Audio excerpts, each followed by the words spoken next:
C'est le député maire de Thiassalé, Assalé Timoko, qui nous accompagne pour cette première partie. Bonsoir honorable. Bonsoir Christelle. Merci d'être avec nous. C'est un plaisir. Pour rappel, la commission électorale indépendante mettra fin à partir de 20h. C'est à 20h. Ce soir, la réception des dossiers de candidature pour les législatives en Côte d'Ivoire. Est-ce que votre mouvement ADCI, aujourd'hui, demain, la Côte d'Ivoire, a déjà déposé ses listes ou elle fera encore partie des retardataires comme on l'a vu à l'élection présidentielle? Non. ADCI, aujourd'hui même, a déposé l'ensemble de ces dossiers. Mais moi, en tant que premier leader de ADCI, depuis la semaine dernière, j'avais déposé mon dossier, donc nous sommes dans le temps. Et vous revendiquez combien de candidats potentiels? Nous pensons que sur le territoire national, nous aurons une trentaine de candidats sans pays ADCI. Est-ce que cela suffit pour couvrir les 322 000? Ah non, nous sommes un mouvement très jeune, on a à peine 16 mois. Les élections locales, c'est une question d'équation personnelle. Il faut avoir des équipes bien imprégnées du terrain pour aller aux élections locales. Donc on choisit les zones où nous pensons que nous avons les chances de faire de bons résultats. Daouda? Merci beaucoup. Je pense qu'une trentaine de candidats, parce que vous avez lancé un appel. Donc, en gros, pour moi, il n'y a pas eu du monde qui s'est bousculé au portillon. Mais c'est pas non, c'est un appel pour les militants de ADCI, pas pour la Côte d'Ivoire. D'accord, voilà, c'est bien. On fait la nuance, quoi. Ok. Monsieur le député, moi, j'ai une question assez simple. Et elle est d'actualité. Il me serait... Je serais un peu gêné de ne pas la poser. Actuellement, sur les réseaux sociaux, il y a un vrai débat qui s'élève, notamment sur TikTok, où souvent vous y êtes, sur la question de nos compatriotes d'origine libanaise qui souhaiteraient être candidats à la députation. Il y a un vrai débat qui s'est élevé. D'origine libanaise, mais naturalisée. Naturalisée ivoirienne, voilà. J'aimerais savoir quel est, vous, personnellement, votre avis, parce que généralement, vous donnez votre avis, mais pour cette fois, vous n'avez pas donné votre avis. Oui, parce que je pense que l'environnement est assez empoisonné par des débats qui sont menés par des personnes qui n'ont pas forcément les outils intellectuels pour agir là-dessus. Sur la question, je pense que c'est un faux débat. On est ivoirien soit de naissance, soit on est naturalisé. Quand on est naturalisé, la loi est très claire. Pour être candidat, il faut attendre 10 ans. Pour être électeur, il faut attendre 5 ans. Mais à partir du moment où on est naturalisé, on a les mêmes droits que tous les autres Ivoiriens.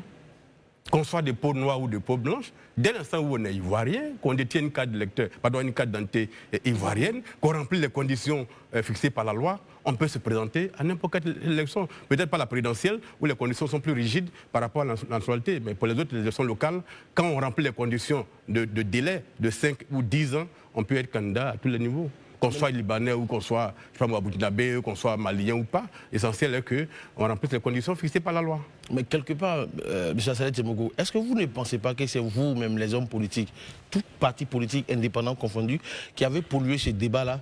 Parce que souvent de fois, lors des joutes électorales, certains ont tendance à venir sur l'ethnie, comment on appelle ça, l'origine des uns et des autres. C'est pas de son village, ici, il n'est pas né ici, il n'est pas de là. Est-ce que quelque part, vous n'avez pas contribué à polluer ce débat-là qui, aujourd'hui, s'est déversé sur d'autres personnes? Monsieur Daouda, je ne me sens aucune responsabilité dans l'empoisonnement du débat ethnique en Côte d'Ivoire. Je ne me sens aucune responsabilité là-dessus. J'ai même vu que, il y a quelques jours de cela, un proverbe à Caen que j'avais utilisé dans un village a suscité tellement d'interprétations. J'ai vu une agitation de personnes qui sont foncièrement tribalistes et qui recherchent dans les mots des autres les moyens d'alimenter leur communautarisme. Le proverbe disait, et je le cite, on ne confie pas le trésor d'un village à une pèderie, c'est cela? Mais justement, elle l'emportera dans la forêt. Je vais dire, c'est un problème que j'ai utilisé à Sirasso récemment dans un meeting, que j'ai utilisé à Ferke, lorsque je suis allé faire un meeting pour soutenir mon ami et frère Kawoli. Je l'utilise pour les élus qui, une fois élus, disparaissent et réapparaissent 5 ans plus tard à la veille des élections. C'est de cela qu'on parle. Les élus qui viennent rendre compte, notamment les députés qui sont élus, et doivent rendre compte de la population chaque trimestre, chaque semestre, et ils doivent être dans leur localité pour rendre compte.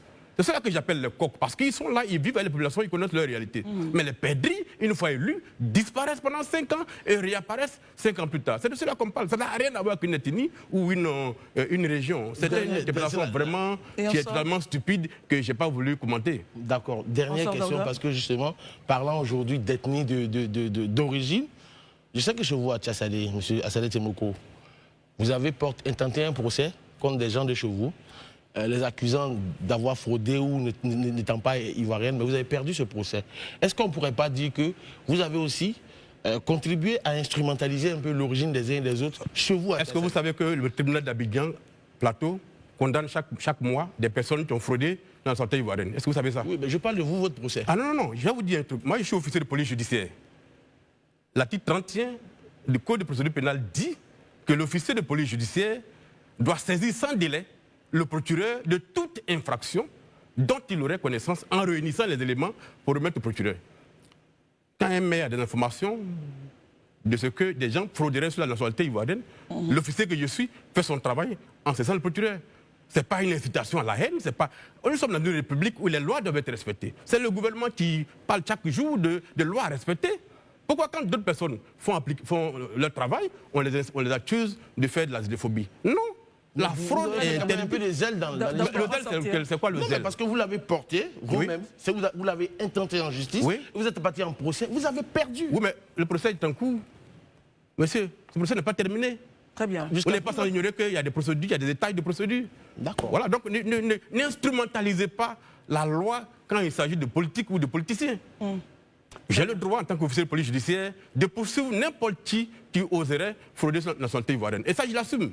Très bien. Marius, comment bien noté. Dans une de vos déclarations, lors de vos punchlines, donc à des partis politiques ou à des hommes politiques, vous annonciez qu'on ne peut pas combattre des candidats indépendants et leur ouvrir les bras après leur victoire. Vous savez très bien, un homme averti dans le milieu politique aujourd'hui, qu'en Côte d'Ivoire, nos hommes politiques et les partis politiques nous ont habitués à faire de la politique sans logique. Il n'y a point de logique en politique. Alors pourquoi pensez-vous que quelqu'un qui a été élu en tant qu'indépendant ne puisse pas par la suite remettre sa... Vous savez, c'est un commerce que moi je n'accepte pas. Je considère que c'est tout ça qui a contribué à abîmer. Et pourtant, vous avez été sollicité en la matière mais moi, j'ai refusé. Oui. Moi, j'ai été élu indépendant. J'ai plusieurs fois été sollicité par des partis politiques pour adhérer. J'ai refusé. J'ai estimé que c'était un pacte social que j'ai signé avec ma population, à qui j'ai présenté un projet social, et j'ai été élu en cette qualité. Je ne peux pas la trahir en disant que j'ai découvert après un rêve que c'est de l'autre côté qu'il y a le développement. Non. Je considère que c'est tout ça qui a contribué à abîmer la crédibilité du jeu politique en Côte d'Ivoire. Les partis politiques font signer des déclarations à leurs candidats. Des engagements. Des engagements. Pour dire qu'ils prennent l'engagement de ne pas aller en indépendant s'ils n'ont pas été sélectionnés. Et même des partis politiques qui ont menacé officiellement des candidats de sanctions. Il y a eu des mais sanctions. une fois qu'ils ont été élus, mais c'est le même parti politique qui court vers ces candidats indépendants, qui les courtise et qui leur propose des choses pour qu'ils reviennent. Au Parlement, j'ai estimé que cette façon de faire était une trahison. Et j'ai proposé une loi pour l'interdire. Dans plusieurs pays, c'est interdit. La transhumance politique. La transhumance politique, vous savez, la transhumance des citoyens est interdite par la loi. Quand un citoyen se lève à Abidjan pour aller s'enrôler à Thiessalé alors qu'il ne vit pas, la loi prévoit jusqu'à 1 an d'emprisonnement pour ça. Exactement. Mais pourquoi l'élu, lui, peut transhumer et puis on célèbre cela? Donc j'ai estimé que c'est quelque chose qu'on doit réguler. Est-ce que cette loi a prospéré justement? Mais justement, c'est parce que chacun il trouve son commerce qu'ils ne veulent pas l'approuver. Moi, j'ai fait la proposition de loi, elle a été rejetée par le Parlement. Donc j'estime que ce débat-là, on le fera plus tard, quand le pays sera moins polarisé d'un point de vue politique. Docteur Barry? Monsieur Assalé Tiemoko, récemment, le PDCI-RDA, qui est un parti politique bien connu de vous, a lancé un nouveau mouvement dans le cadre des élections législatives. Est-ce que M. Assalé Tiemoko a été contacté? Vous parlez du RID, du le RID, Rassemblement bien des sûr. Ivoiriens Si pour la oui, démocratie. quelle a été la réponse des ADCI et de son président? ADCI a été effectivement contacté par nos frères du PDCI dans le cadre de ce projet-là, mais ADCI n'y rentre pas. Pourquoi? Nous pensons qu'il y en a trop. Il y a trop de structures qu'on crée en Côte d'Ivoire. Nous avons créé un mouvement, nous avons un projet social, nous avons une idéologie qui est la nôtre. Nous estimons que dans le cadre d'une élection, qu'elle soit présidentielle ou municipale ou régionale, il peut y avoir des alliances entre des partis politiques pour contrôler un secteur précis. Et donc dans ce cadre-là, on peut aller en alliance. Mais créer des mouvements formels dans lesquels on va interagir, nous, ADCI, nous pensons que ça n'est de trop. Voilà. C'est un mouvement de trop selon vous? Oui. Gandhi Koué? Ah, pardon. Docteur Barry relance. Tout à l'heure, vous avez dit que vous allez candidater dans au moins 30 30 zones. Oui. On peut savoir quelles sont les zones en question, quelques-unes. Je n'ai pas toutes les zones en tête parce que c'est le secrétaire exécutif et son équipe qui ont travaillé sur toutes ces questions. Moi, on me rend compte du nombre de dossiers qui ont été validés par l'équipe que j'ai mise en place. Alors, déjà, où je suis moi-même, je suis candidat. Vous avez Ndossi, vous avez tous les départements de Bongouanou où nous sommes présents. Vous avez tous les Pleux, vous avez à Beauville. Enfin, il y a plusieurs zones comme ça où, même au nord du pays, où nous sommes aussi. Justement, j'allais en venir. Au nord, dans quelle localité? Mais au nord, des candidats, Sirasso, Nyakaramadou, tout ça, c'est des zones où ADCI va présenter des candidats. Très bien, merci Dr Barry. Gandhi Koué. Honorable, une de vos phrases, la seule chose que je demande au président Ouattara est de faire en sorte que la RTI diffuse en direct les débats parlementaires. Vous êtes à l'Assemblée nationale, c'est vrai, vous demandez au président, mais quelle est l'idée derrière, c'est quoi l'objectif? Et mieux, je finis, mieux, l'Assemblée nationale, est-ce qu'il ne serait pas intéressant d'intégrer en fait dans les règles de l'Assemblée, afin que cela puisse être maintenant soit régulièrement fait, que ce soit le président, que ce soit une des lois de l'Assemblée nationale, que ça soit obligatoire. Oui, vous savez, moi je crois fortement à la démocratie. Et moi j'estime que la maison du peuple, c'est le Parlement. Et que les élus qui y sont en mission au nom du peuple doivent être en activité sous le regard du peuple. J'estime que les débats au Parlement doivent être faits sous le regard du peuple, pour que chaque région, chaque zone électorale où les populations ont voté voient ce que leurs députés font à l'Assemblée nationale. Quels sont les engagements qu'ils prennent à l'Assemblée, quelles sont les prises de parole qu'ils font à l'Assemblée, quelles sont les questions qu'ils posent aux ministres qui viennent à l'Assemblée. Tout ça doit se faire sous le regard du peuple. Tout ça participe à l'éducation citoyenne et démocratique des populations. Donc j'estime que les débats qu'on fait à huis clos au Parlement ne sont pas de nature à faire grandir notre démocratie. Là, par exemple, nous sommes en train d'étudier les budgets des ministères dans le cadre de l'adresse fiscale 2026. Les ministères passent actuellement devant l'Assemblée. Mais le peuple ne voit pas cela. Pourquoi tel ministère peut avoir un budget de 1000 milliards? Quelle serait la décomposition? Qu'est-ce qu'il en fait? Quel est le bilan qu'on fait l'année dernière? Le peuple n'a pas accès à ça. Et donc, moi, j'estime que le chef de l'État, le gouvernement, en tout cas, tout doit être mis en œuvre pour que les Ivoiriens voient ce que font leurs députés à l'Assemblée nationale. Relance Gandhi. Honorable, est-ce qu'on aura une autre posture en fait de vous? On vous sait comme quelqu'un qui dénonce, qui fait de la satire. Est-ce qu'avec avec la nouvelle législative, si vous êtes élu, vous prenez une autre posture, c'est dans la continuité, mais vous allez à un autre level? On vous connaît à Saleh Timo comme dénonciateur, qui parle en fait de tout ce qui est chose comme la propriété terrienne. On vous connaît comme quelqu'un qui dénonce en fait la nationalité. Est-ce qu'il y a un autre level? Vous passez à une autre étape avec la nouvelle mentalité? Si avec des sujets qui n'a pas encore touché depuis lors? Non, en fait, la mission du député ne varie pas en fonction du nombre de mandats qu'on fait. Le député a une fonction très importante. D'abord, c'est ce que tout le monde connaît, on dit il vote les lois. Le député vote les lois, il consent l'impôt, donc notamment le budget de l'État. Mais l'activité la plus importante, c'est le contrôle de l'action gouvernementale. Et ce contrôle se fait à deux niveaux. Il y a ce qu'on appelle le contrôle de la légalité des actes du gouvernement. Par exemple, il y a un débat qui a cours aujourd'hui. Je crois que le porte-parole du gouvernement, j'ai vu ça avant de venir tout à l'heure, aurait dit que des personnes qui ont été arrêtées à Beauville, dans lesquelles se trouveraient des mineurs, assumeraient leurs responsabilités devant la loi, parce que la rigueur de la loi doit s'appliquer. Le député que je suis, tout de suite est interpellé. Et ce que les gens ne comprennent pas. En fait, le rôle du député, c'est de vérifier que les actes que le gouvernement pose sont en conformité avec les lois. Dans notre pays, les mineurs de moins de 13 ans n'ont pas de responsabilité pénale. Dans ce pays-là, les mineurs de moins de 13 ans n'ont pas de responsabilité pénale. À plus forte raison quand ils ont 11 ans. Donc, c'est un sujet sur lequel je vais me prononcer bientôt, mais il faut que j'aille d'abord à l'investigation. Je vais envoyer des journalistes à Beauville, interroger les parents, avoir des documents qui prouvent que les enfants ont effectivement 11 ans. Et s'ils ont 11 ans, en ce moment-là, on n'est plus en République. Dans une République, un enfant qui a 11 ans, sa place n'est pas dans une prison pour adultes. Et donc, c'est un débat que les députés doivent s'approprier et faire en sorte que le gouvernement respecte les lois. Voilà un des rôles des députés. Donc, contrôler la légalité des actes. Ensuite, le député doit contrôler l'impact des décisions du gouvernement sur la qualité de vie des populations. Par exemple, quand on déguerpit des gens dans un quartier, le député a intérêt à aller vérifier que le gouvernement a agi dans le respect des lois.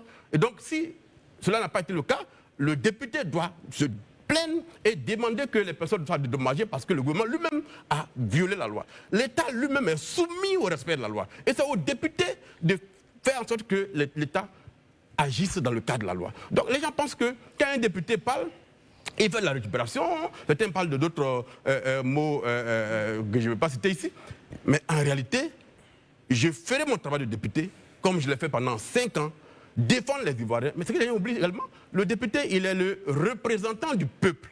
Il n'est pas seulement l'élu de sa circonscription. Très bien. La Constitution dit qu'il est l'élu de la nation. Et son rôle, justement, c'est d'être la bouche des sans-bouches, d'être à leur côté et de faire en sorte que les droits des populations ne soient pas brimés. Dans une république, les députés jouent un rôle important. Je prends l'exemple pour terminer. Vous voyez, en France, 2 gouvernements ont démissionné, ont été censurés. 2 premiers ministres ont perdu leur poste. Pourquoi? Parce que les députés, y compris ceux de la majorité, ont estimé que le projet de budget 2026 de la France ne prend pas suffisamment en compte les intérêts des faibles. Et tous les députés, y compris macronistes, ont voté contre ça. Mais ici, on veut avoir un parlement monocolore où tous les sujets qui passent, quand bien même ils touchent la vie, aux intérêts des populations, doivent être approuvés. C'est pour ça qu'il faut des députés qui soient assez courageux pour aller au Parlement. Et mon rêve à moi, c'est d'avoir une dizaine de personnes comme Saleh Timoko au Parlement pour que nous prenions la parole et que demain défendons les Ivoiriens. Revenons sur l'état actuel du Parlement. Tel que vous le décrivez, vous nous dites qu'en l'état actuel des choses, ce n'est pas le Parlement que vous décrivez, mais c'est un autre Parlement qui ne réagit pas, qui dit oui à tout, c'est ce que vous dites? Oui, mais c'est ça, parce qu'on est dans une situation, tous les députés, d'hégémonie. Oui. D'accord? Et vous savez, je vais vous donner une petite anecdote. Quand il y a eu la crise de la data, en 2023, oui. Nous avons demandé la mise en place d'une commission d'enquête parlementaire pour que nous contrôlions l'écosystème de la téléphonie mobile en Côte d'Ivoire. Qui fait quoi? Qui gagne quoi? Combien d'impôts il paye? Pour que le Parlement comprenne ça. La proposition de création de la commission d'enquête a été soutenue par le groupe parlementaire RADP. Et nous sommes arrivés en commission des affaires sociales, qui est ma commission à moi. Nous avons enrichi le texte. Pendant 4 heures, il y a eu des débats. Et nous avons adopté le texte à l'unanimité. Et ça devait passer maintenant en plénière pour que nous l'adoptions, ça devienne une loi, pour qu'on crée la commission et qu'on convoque tous ces gens-là, comme aux États-Unis, comme en France, où on convoque les gens devant le Parlement pour les interroger. Qu'est-ce qui s'est passé? Ce qui s'est passé? Oui. Entre la commission où on a approuvé à 100% et la plénière, le texte a disparu. Par qui? Et ça fait 2 ans que c'est pas apparu. Mais ça a disparu où? À quel niveau? Mais ça a disparu dans du calendrier. Ça a été retiré. Moi, j'ai interrogé mes collègues du RADP, mais où est le texte qu'on a adopté? Qui l'a retiré? Mais le groupe parlementaire RADP l'a retiré. Je les ai interrogés, je dis, mais où est passé le texte qu'on a adopté en plénière? Pardon, en commission. Ils m'ont dit non, on l'a retiré pour l'enrichir. Ça fait 2 ans, le texte n'est pas réapparu, la mandature est finie. Voilà un peu la chose. Donc il faut un peu... Ah oui, mais tout ça on l'a fait, je l'ai interpellé. Tout ça on l'a fait et nous pensons qu'il faut rééquilibrer un peu les choses. Et que les partis politiques ont trop de poids sur nos élus. On a l'impression que les élus représentent les partis politiques et non les Ivoiriens qui les ont élus, qui les ont mis en mission. Et ça, c'est vraiment dangereux. Daouda? D'accord. Tout à l'heure, vous avez parlé de déguerpissement dans vos propos parce que ça m'a interpellé justement. Et je sais que M. Saleh Timoko a bâti sa réputation sur la défense de la veuve et de l'orphelin. Oui. Ça, on ne peut pas vous le dénier. Sauf que selon certains observateurs et selon certains coupures de presse, au niveau local, certains des commerçants au niveau de Tiasalé se plaignent d'avoir été déguerpis, de n'avoir pas été recasés, ni encore, comment on appelle ça, ni compensation. Donc, quand je regarde ces coupures de presse et quand qu'on appelle ça, je regarde certains de nos confrères qui y vont et qui reviennent, quand on lit, et j'entends M. Saleh Timoko me parler ici de défendre la veuve et l'orphelin, j'ai comme l'impression qu'il y a une dichotomie entre les discours sociaux et les discours sociaux que vous tenez sur les réseaux sociaux et autres ça et là, et les décisions que vous prenez en tant que premier magistrat dans cette ville. Il va réagir. Je vais vous répondre très clairement. Monsieur Daouda, je suis l'élu de ce pays-là, l'un des élus qui rend compte aux populations. Chaque 6 mois, à Tiasalé, il y a ce qu'on appelle les journées de redevabilité, où le maire est assis devant la population pendant 4 heures. Où la population, de façon libre, sans intermédiaire, a droit à la parole. Pour dire tout ce que la mairie a fait dans la commune, ce qui est légal, ce qui n'est pas légal, se plaignent. Et même, j'éduque ma population à saisir le juge si elle estime que le maire a posé un acte qui est contraire à ses intérêts. Et je mets cela comme une enveloppe que vous comprenez. Voilà, vous parlez de journalistes qui vont à Tiasalé, bon, ça c'est dans le cadre de la guerre contre Saleh Timoko qui pose un problème. Je ne me permettrai pas de Moi, je me le juger. permets. Moi, Ce sont des mercenaires de la plume officiellement connus en Côte d'Ivoire. Je vais vous dire ça. Le sujet dont il s'agit, l'espace en face du commissariat de Tiasalé, c'est un terrain qui appartient à la mairie. C'est le domaine public, sur lequel la mairie elle-même a construit ses magasins. depuis les années 80-85, des vieux magasins que la mairie loue à des personnes qui sont là à raison de 5 000 francs par mois. Les 12 magasins font 60 000 francs par mois. Dans le cadre de l'aménagement du centre-ville de Thiès-Salé, on a décidé de bâtir là un centre commercial. Monsieur Daouda, quand vous demandez à votre locataire de quitter votre maison, vous le dédommagez, vous laissez le temps de bâtir de votre maison, c'est tout. La mairie a mis 2 ans de mise en demeure avant de demander aux gens de partir. 2 ans. Le préfet peut témoigner. Il y a eu plusieurs réunions. 2 ans. Chaque rentrée scolaire, on me dit la rentrée scolaire arrive, monsieur le maire, on a mis 2 ans avant de déguerpir les gens. Et on les a déguerpis. Aucune loi n'a été violée, aucun intérêt n'a été violé. D'abord, quand on déguerpissait les personnes, il n'y avait personne dans ce magasin-là. Tout le monde était parti. Donc ceux qui sont venus l'exploiter après de façon politicienne, ils perdent leur temps, ça ne produit aucun effet à Thiès-Salé contre le maire. Voilà ce que je voulais vous dire. D'accord. Bon, donc on a respecté la loi, on a respecté toutes les procédures avant de faire l'opération. Parce que comment je vous regarde, vous revendiquez le fait de défendre la pauvre et l'orphelin. Je pars du principe alors que, est-ce que, humainement, à Thiès-Salé, il n'y a pas des gens qui, dans ces conditions-là, que vous pourriez aider en tant que maire? Monsieur Daouda, la mairie met plus d'1 million pour aider les pauvres à Thiès-Salé. D'accord. D'accord. La mairie scolarise 482 enfants pauvres à Thiès-Salé. C'est de ça qu'il s'agit. Ce n'est pas une personne qui est dans une maison qu'elle loue, qu'on a mis dehors, qu'on doit les dédommager. Est-ce que vous savez que la mairie ne peut faire aucune dépense sans l'accord du gouvernement, à travers la tutelle du ministère? Donc, pour aller dédommager des gens qui n'ont pas de droits sur le terrain de la mairie, la tutelle ne va jamais approuver cela. Est-ce que vous savez cela? Comment vous voulez dédommager quelqu'un qui est en violation de la loi? Qui va l'autoriser? Très bien. Donc, parce que vous ne comprenez pas les choses que parfois, vous dites des choses que vous ne maîtrisez pas. Non, mais justement, c'est pour ça que vous êtes là. La dernière relance, s'il vous plaît. Non, parce que la vérité, quand vous lancez cette boutade comme ça, Laquelle boutade? Laquelle boutade? Parce que moi, je vous pose la question parce que je ne sais pas. Laquelle boutade? Non, quand on ne sait pas des choses, oui, c'est parce que je ne sais pas. Ah oui, mais justement. Non, c'est parce que je ne sais pas, humblement, que je vous pose la question. Que vous vous expliquez. Avancez, s'il vous plaît. Mais il me s'est expliqué. Voilà, si vous êtes expliqué, ne tuez pas le messager. Hein? Tenez-vous en compte au message. La dernière question, c'était ça. La dernière question, M. Daouda. Au nord, je vois que vous avez des candidats. Vous avez dit tout à l'heure que vous avez quelques candidats au nord. Vous avez quelques candidats au nord. Et moi, ça m'interroge beaucoup parce que je sais que il y a certains partis de l'opposition en Côte d'Ivoire qui estiment qu'ils ne peuvent pas aller au nord, le nord est fermé, ils n'arrivent pas à avoir des candidats là-bas et autres. Vous, Assalé Tchemoko, vous savez tout. Comment est-ce que vous avez fait? Donnez-leur de bonnes pratiques pour qu'on comprenne pourquoi eux, ils ne peuvent pas avoir accès au nord, mais Assalé Tchemoko a accès au nord. Monsieur Daouda, il y a une nouvelle Côte d'Ivoire qui arrive, où on va faire la politique pour les Ivoiriens. Moi, je travaille pour la création d'une nation. Les acteurs politiques de tout bord en Côte d'Ivoire. Il n'y a pas un qui est blanc, il n'y a pas un qui est noir. Il n'y a pas d'un côté les méchants et de l'autre côté les bons. Il n'y en a pas. Tous ont contribué à abîmer ce qu'on appelle le sentiment d'appartenance à une cause commune qui est la nation. Aujourd'hui, les Ivoiriens se reconnaissent non pas dans leur pays, mais en des individus, en des partis politiques. Quand vous voyez les réseaux sociaux, leurs couleurs, vous comprenez tout cela. ADCI est un mouvement que nous avons créé pour mettre de côté les ethnies, pour ouvrir les frontières étanches qui ont été créées entre les Ivoiriens et faire en sorte que tous les Ivoiriens soient rassurés à faire la politique. Le Nord n'est pas un no man's land. Le Nord est une partie de la Côte d'Ivoire. Moi, j'ai été au Nord, j'ai été à Sirasso, j'ai été à Ferkessédougou, j'ai été à Korogo. J'ai rencontré les populations. ADCI s'implante au nord du pays. Et nous avons 5 ans pour aller au nord et dans toutes les zones avoir des représentants. Parce que dans 5 ans, ce pays qu'on va bâtir, c'est un pays qui va commencer du nord, qui va terminer au sud, tu vas à l'est, tu vas à l'ouest. C'est un pays pour tous les Ivoiriens. En vérité, ce que je veux savoir, pardon. On aimerait entendre vos avis, partagez les commentaires.